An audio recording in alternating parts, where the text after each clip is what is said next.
Hey, welcome back.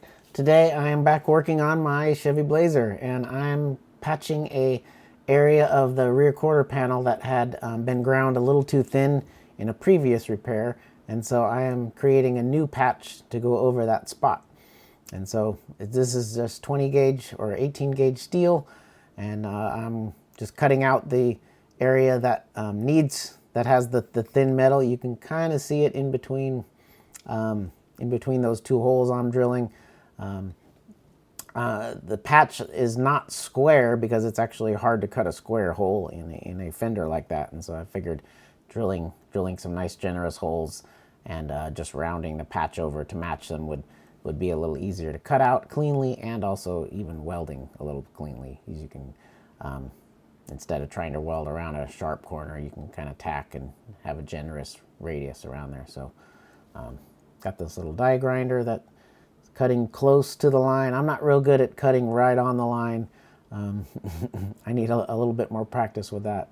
And so what I'll do here is, after I get this out, I'll get a die grinder and get a lot closer to that line, and we'll do a little bit of fit up.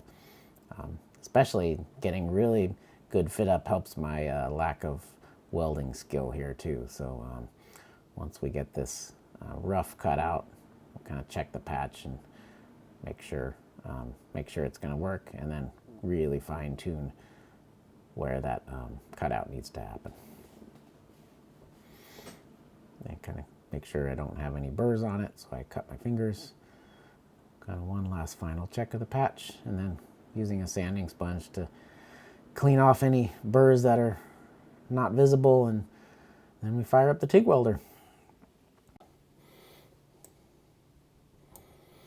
All right, so I'm going to keep the welder at about 64 amps, 63 amps, which is even hotter than it needs to be, but I'd rather have a little extra heat and not need it.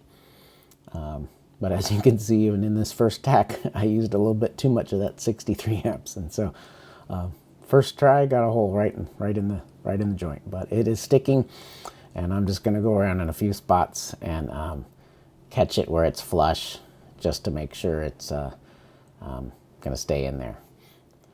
And then some minor hammering I'm doing on the tack welds is once the tack gets on there, it really the heat causes the patch to shrink, or that weld bead, can't call it a bead, but the weld to shrink, and it pulls the patch and the existing panel together really tight, and sometimes it can cause a little step. And so if you hammer that weld, it'll stretch out the bead a little bit and make the gap easier to control. And so here I am going around trying to weld up the rest of the patch. You can see I still need a lot of practice TIG welding, so that looks pretty ugly, but we're going to clean that up later here. And it's, you can see here I'm using a little bit more of the hammer and dolly just to stretch those TIG welds out, or the tacks out as they're shrinking. And I'll probably even blow a couple more little holes in here. For some reason, this left edge was really hard for holes. So it must have been just hot on that side and been using a little bit too much heat.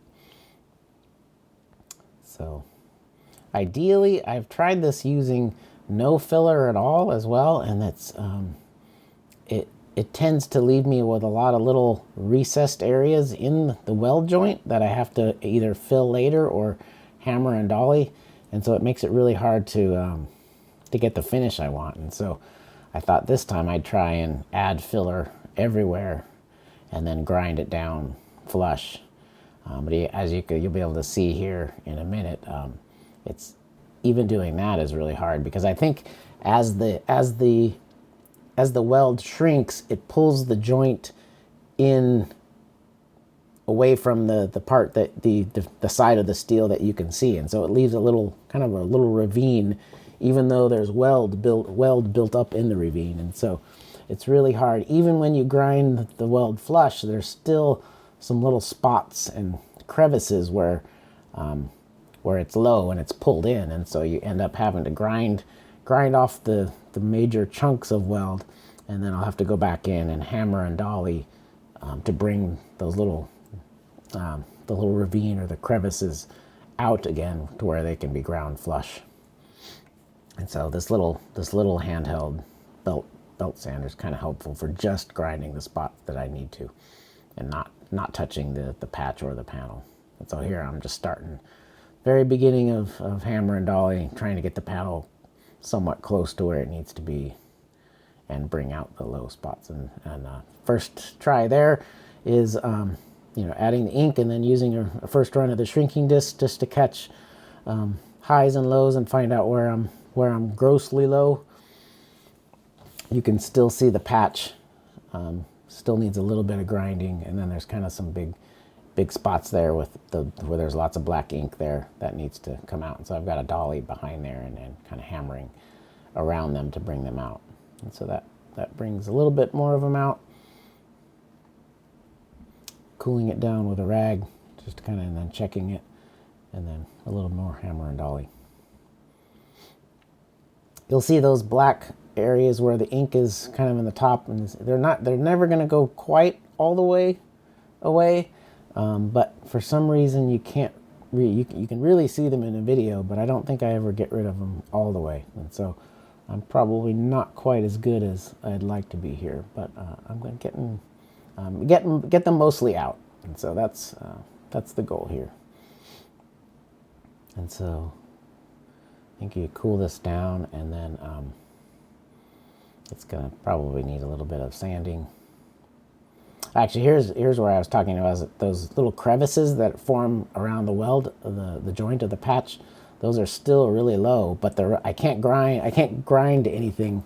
I can't get my grinder down into there to grind them flush, and so I'm using the hammer on the back side to try and bring them out, and using the dolly to keep the patch and the existing part of the fender where it needs to be. And so sanding it really highlights those little darker areas. And so after hammering them out, I'm able to get a grinder in there and really kind of fine-tune the areas around it, and to get rid of those.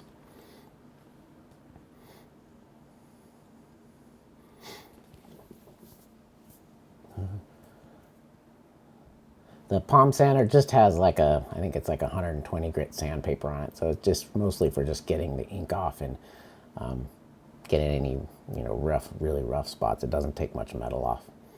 And so the shrinking disc is also kind of highlighting any areas that might have been distorted from when I was welding, and using the straight edge to just check flatness. And then this is the spot that's no fun. Those little black areas that were highlighted with the ink, I couldn't bring them out anymore, so I've got to get some more weld in them, try and get rid of them by either adding filler or just remelting that area to try and get rid of a sharp edge. And so this process will go probably 2 or 3 times here in different spots. So if anybody has any tricks or tips on how to avoid having to do this process, I'd love to know, because this is it just seems like it's never-ending chasing little pockets of weld that didn't get filled in, and then you grind it again and it creates another one. And so I'm not quite sure how to get rid of that and do better at that. But yeah, so if you have any tips on that, I would love to know. Other than just putting in pile a ton of weld filler and then grinding it down. So even down at the bottom, there's another patch that's going to happen in a future video that I've actually recorded, but I'll need to finish editing that. So this will be, this is just me going around and hammer and dollying after some more filler, finding another couple spots that need more material in them, filling them back up with the welder, grinding them down, and then hammering them out. It's really nice, the finish that shrinking disc leaves. You can see my reflection in it welding, and it's actually kind of a handy tool to use. If you look at a really sharp angle at the panel, you can see distortions by kind of tracking how reflections roll across that area, and so you can see when there's any really gross things that need to be fixed just by using the reflection. And so kind of final shrinking disc pass over the patched area to catch anything that was low. There's still probably a couple little low spots that need to be kind of straightened out with the dolly and a little slapping hammer. You kind of see my left hand is pushing out on that panel with a dolly behind there. And then one last big pass with the shrinking disc just to make sure that some of the other areas around the patch didn't get tweaked by the heat of the weld. And so there's actually a couple spots there on the right near the body seam that you can see that are really low. Actually three places, kind of one in the center of the screen and two off kind of towards the right. So the one on the center of the screen is the one I was really kind of concerned about. And so that brought that up a little bit. There's still a little spot that could probably be improved, but I think I'm going to just leave it and call it close enough. The goal here is to not use any body filler when I'm going to end up painting this. So the goal is to just primer it, sand it, and use the primer as the only means of filling in any scratches or slight deviations. We'll see how that works. But and so there's the patch. So far, no body filler. Looks pretty good. And stay tuned for the next video.